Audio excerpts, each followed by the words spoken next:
Hey guys, I know it's been a while since I've made a video. Been fighting this stupid head cold. Nose running 200 mile an hour and everything, so forgive me if I sound a little muffled or anything. But just wanted to make this little video. I had a few thoughts running through my head and all that, and just kind of wanted to get your guys' opinion. Kind of gold and silver, firearms related, kind of all grouped together. But well, first off, I'll say they've got the new proposed ban on the, I think it's M855, the AR-15 ammo that was government surplus, I guess. I don't have an AR, so I don't know, a whole lot about it. But the thing that gets me is, I've seen a lot of people comment, in different articles and different places, saying, well, I don't own anything in that caliber, so it doesn't affect me, and don't really care, that kind of thing. Well, I'm in their boat as far as, I don't own anything of that caliber, but my thought is, if they can get that banned, what's next? If you ignore enough of the issues that don't affect you, eventually one of them will affect you, regardless of what it is. They might ban this today, down the road could be 12 gauge shotgun shells, could be whatever. And it doesn't always have to just be firearms related.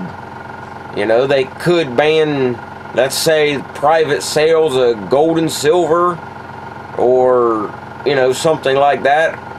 And if they can't ban it, they'll just figure out a way to make it so that, only the upper class in society would be able to afford it.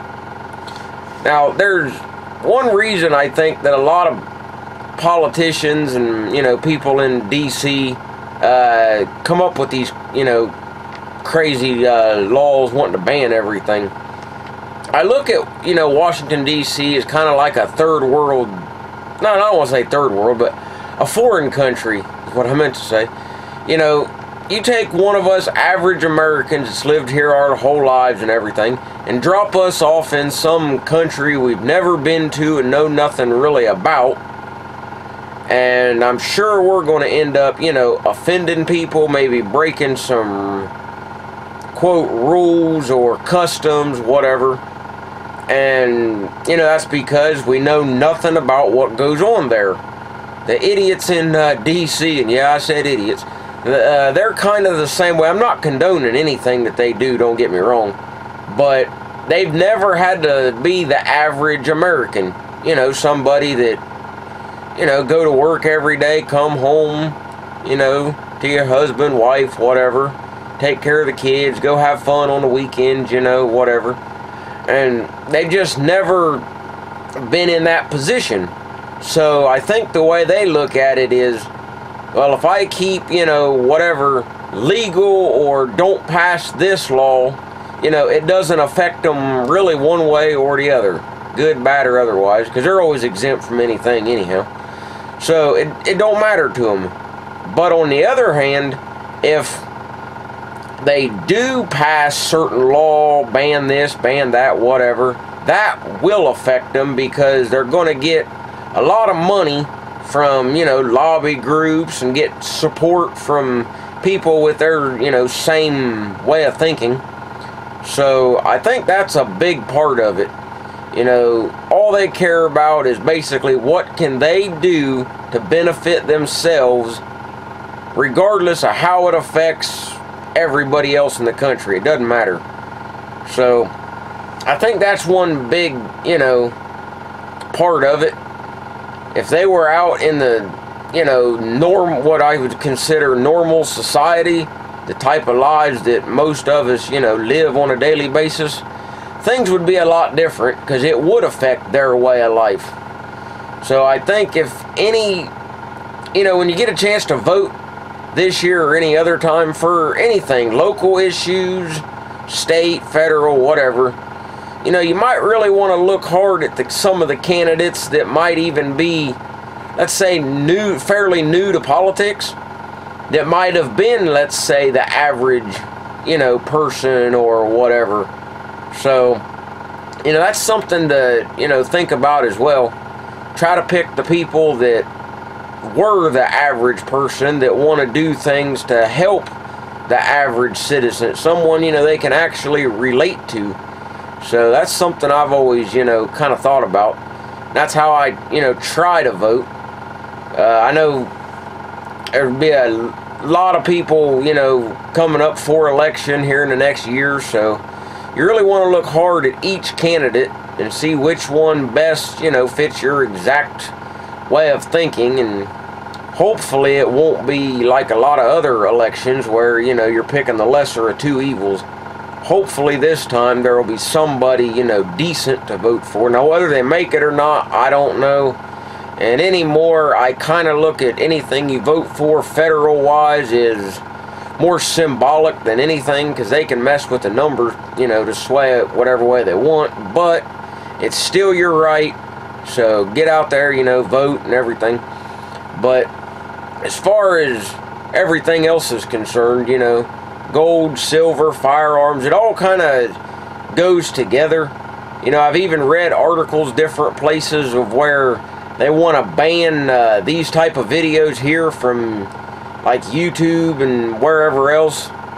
Not necessarily, you know, where we would get in trouble, but to the point to where, say, YouTube would get a big fine for every video that they would leave up. So if that were to happen, then it would come down on us, because they don't want to pay the fines.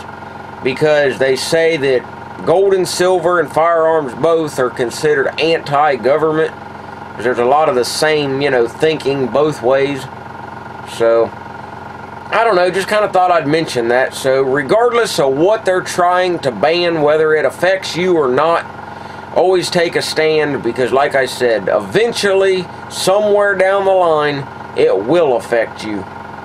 So, if anybody's got any, you know, comments or anything on any of that, you know, feel free to, you know, leave it down in the comment section, and, you know, keep stacking not only your gold and silver, but, hey, brass and lead's always good too. You know, it's one of those things, get it while you can, because you never know, tomorrow might not be there. I mean, it's kind of like what happened with the .22 ammunition, which still happens, you know, a lot. It's not as bad as it was, but still not great. You know, when I first heard of anything, you know, like that going on, I just made a point to, every time I go to, you know, Walmart, buy a box, you know, even if it was one of the little 50-round boxes of .22s, just buy a box and put it back. Now I've got, you know, some, so I don't have to worry as much if I can't find it. But just, you know, do that and keep stacking, like I said, whatever you can, because you never can tell. Just like silver prices, you never know what it's going to do today or tomorrow or next week, so, you know, you kind of got to worry about the moment. If you have the means to do so, buy it. At these prices, you know, everything's still a real bargain, real easy to get. And a lot of firearms related stuff is pretty much the same way. Prices on most things are pretty average.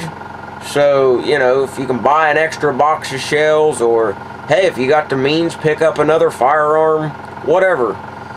You know, vote with, well, you can vote with your wallet, I guess is a good way of putting it, and let people know how you stand. If there's businesses in your area that are anti-firearms, or anti-whatever, you know, that you don't stand for, hey. Yeah, sorry about that. I'm going to have to try to piece these two little videos together. My camera died. I had to plug it in. But like I was saying, you know, let people know, you know, how you stand on whatever issues you feel strongly about. You know, firearms is one big issue, but there's a lot of others as well. So, if, you know, you see businesses in your area that don't support, let's say, firearms or whatever else, you know, that you do support, don't patronize those businesses. You know, and if enough people do that, I think a lot of places will, you know, change their mind.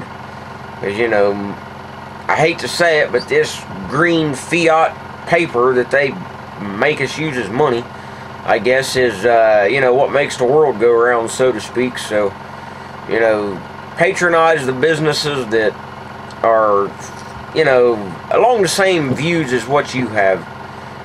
You know, it's like another thing too that, you know, I've mentioned this to different people that are, you know, anti-firearms and all that, and I always ask them, I say, well, you know, if you're so against it, then, you know, put a sign in your front yard, you know, this home doesn't have any firearms or whatever. And, you know, I hear a lot say, oh, you don't need it, or it's only for hunting, or why do you want this or that? And not every, you know, firearm or accessory like silencer, well, sound suppressors, silencers, whatever you want to call it, that kind of stuff, it all doesn't have to have a purpose or some big need. Some of it's just fun. I mean, plain and simple. I mean, do you really need a car that goes 200 miles an hour or whatever? No, but some people like that, so they have fun with it, you know. As long as you're safe and responsible, you know, I don't really see any problems. So, and another thing too, with concerning, I know a lot of you probably have kids, and this is kind of the way that I was brought up. When you got firearms in the house and things, I think at a, you know, a fairly young age, you know, when kids are old enough to really comprehend and understand what you're talking about, you know, show them the firearm, show them how to operate it. You know, if, you know, they're old enough and of the right, you know, size, not too small, you know, you could let them shoot some of them, whatever. I mean, I shot, you know, small, like 22s and stuff as a young kid and had fun with it, but, you know, just let them know that, you know, this is here and that they can look at it, you know, kind of get it out with your supervision. Just tell, you know, make sure they know that all they got to do is ask and you'll get it out, you know, maybe clean it or whatever, go shoot it if, you know, you can, that kind of thing. Take the, you know, the mystery out of it, because, you know, even as a younger kid, I was left home alone and there was, you know, firearms in the house, but it was no big deal. I didn't, you know, mess with it, didn't fool with it, you know, never even thought about it, because it was like no big deal, no different than having anything else in the house, you know. So that's one problem I think a lot of people make.